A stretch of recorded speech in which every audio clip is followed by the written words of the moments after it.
I'd like to ask you another question about your time in Auschwitz. Was there any sense of religion or the Jewish calendar? Did you have any idea when the holidays were? Was there any attempt at religious observance? I don't remember whatsoever any Jewish people praying. I never saw anything. I understand those things did happen, but it never happened in my presence. The only thing what used to happen in the world was a very odd world. You had people in camp that had sport activities. You had soccer games. You had a swimming pool over there that you had swimming exhibition. You had a theater. You couldn't walk into the theater, but the theater was giving for the German, the one that were the German soldier that called the Führer, the Gruppenführer, that was the head of a unit. They used to come into camp, and in the camp, there were magnificent artists. There was one artist I remember. He was what you see the guy on TV. What's his name? Copperfield with the Magician? Magician that you know that he makes an elephant disappear.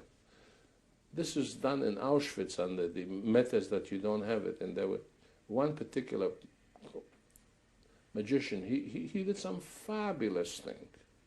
I remember one time he had this German officer sitting on the stage, and then he did hocus pocus, and the guy disappeared. And we said, well, I hope that he can make them all disappear. But you were able to go and see the shows? That was when I was working for the Holzhof Colon Commando. And we used to, somehow or other, at certain units, you were able to keep up, much better than other units. The work in the Holzhof Colon Commando was not hard at all, for me. And also, you were able to get additional food because there were guys that were going out with the horse and wagon to deliver coal, to deliver wood. So usually what happened when two guys used to go with the coal, also one of the German soldiers with a rifle used to go with them. Now those guys were just as hungry as the prisoners. It's not that I feel sorry for them. When the guys used to pass in one of those places where they used to grow tomatoes or cucumbers in the hot houses, they used to go in and make a trade and get some of that stuff. They gave some to the German. They brought back to the place where the wood was and the coal. And of course, they couldn't keep it for themselves. Everything has to go in. And all depends how close you were to the line of supervision.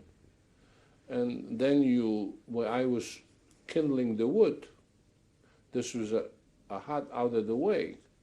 The assistant cowboy came into me one time with a big pot of potatoes, and he told me to light that oven in the corner and cook those things up. Eventually, I had something to eat also. So it's a question that those things, occur to you. You did not go about it. I don't know if you associate luck or you have to be at the right place at the right time.